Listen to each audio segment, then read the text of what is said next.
Superman, what are you doing? I'm talking about the current DC Universe version. Now don't get me wrong. I don't want you to get me wrong. Getting me wrong is not what I want you to do with me. There are some elements of this incarnation that I quite like. Love the casting. When given the opportunity, I really feel Henry Cavill can embody the role of Superman. Not to mention he's pretty easy on the eyes, eh? Am I right, ladies? Look at this bloke. Every muscle has several muscles, and each of those muscles are pretty good muscles. I also don't mind the costume, especially in Batman v Superman. It's got a bit more of a splash of colour. I also love how he's not too overpowered, which is a mistake a lot of versions make. And I loved a lot of the scenes with him as a kid. In particular, this moment. Can I just keep pretending I'm your son? You are my son. I'm not crying, you're crying! That being said, with the imminent release of the extended Batman v Superman Ultimate Extended We're Sorry cut, this has awoken my biggest complaint about a movie I didn't entirely dislike. If I'm honest, I'm about 50-50 on it. But the characterization of Superman, well look, if I had to sum it up in 3 words, it'd be dour, boring, and I guess idiot? This version of Superman, I just don't know what he's about. He's got the pressing weight of the world upon his shoulders and the scowl to prove it. Every act of heroism is like a chore. I honestly don't know why he's motivated to do any of it. He just seems like he's hating himself and is being forced into these tasks that he considers beneath him. Okay, let's take for example the bomb in the wheelchair moment. Now don't get me wrong, I don't want you to get me wrong. None of this, that's not on him. He was distracted. I can buy that. But what does he do afterwards? He bloody buggers off. What, you don't want to stay and help? You could carry all the burn victims to the hospital in seconds. Oh no, sorry, you've got some weird Jonathan Kent dream sequence to attend on top of a mountain. No, you go do that. A story in your mind about diverting a river is probably more important and a metaphor for something. Not that any of that comes into play. Maybe you should have been given a metaphor for how not to take a gas canister full of kryptonite to the face. Twice. And that's the other thing. This Superman is an idiot. You're really gonna fall for that twice. You saw him reload it. And you know what you don't do if you want a crazy man in a bat suit to help you find your mother? Get all up in his face and fling him through a building. And that's the other thing. The level of violence and disregard for others on this guy is out of control. Now, I'm not going to bang on about the Zod Metropolis fight. It's been done to death, and frankly, I'm sick of hearing about it. But how about a more recent example? That being the terrorist, he flies through multiple walls at the beginning of Batman v Superman. Now, I know he says, I didn't kill anyone. Yeah, I don't know if anyone involved in this film realizes, but you can't smash a normal human man through 2 solid brick walls at the speed of a locomotive and think that they'd survive. That guy's insides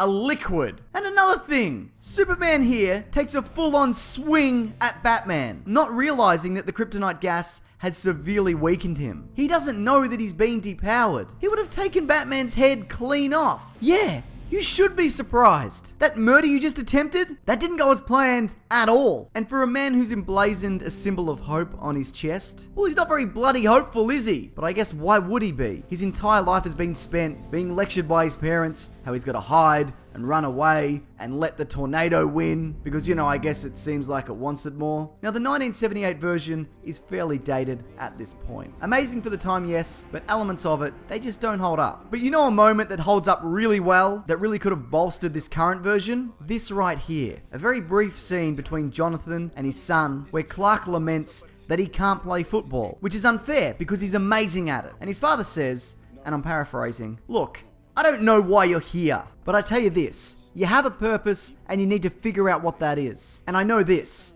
it's not to score touchdowns. It's an amazing lesson. All the motivation he'd ever need to become Superman, it's right there. And he follows it up with another stellar lesson by dropping dead from a heart attack. Clark then realizes that even with all his amazing powers, he can't save everyone. He could save a man who, say, was about to go into a tornado, but there are scenarios that are beyond his control. Despite this, he'll never stop, always going that one step beyond to help others. Now, I only say all this because I think Superman is a terrific character, but one that does not work in this universe at all. And I don't think anyone involved with the decision making for Batman v Superman had any idea what makes him such a compelling and inspirational character, which is why he was given something like 43 lines of dialogue in a movie with his name in the title. But you know, what do I know? You know what? I'll tell you what I know. If DC doesn't make the definitive Superman movie, someone is going to do it for them with a Superman archetype. And everyone will then go, Oh right, that's how you make Superman relevant and inspiring. Mark my words. If Captain America can be made to work, then so can Superman. I don't feel we need a gritty, real-world version of this character. He's fictional. Yes, there's internal conflict and angst and regret, but that doesn't stop him doing what he perceives as right. I think Grant Morrison said it best when he was quoted as saying, "Somewhere in our darkest night, we made up the story of a man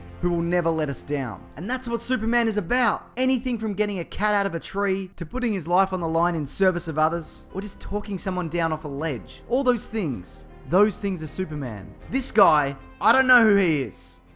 You don't owe this world a thing. You never did. What was I supposed to do?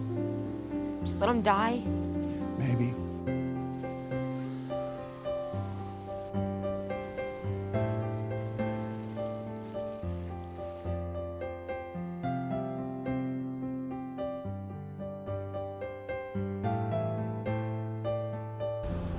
I don't even know why I'm listening to you. You're not my dad. You're just some guy who found me in a field. If I wanted it, you'd be dead already.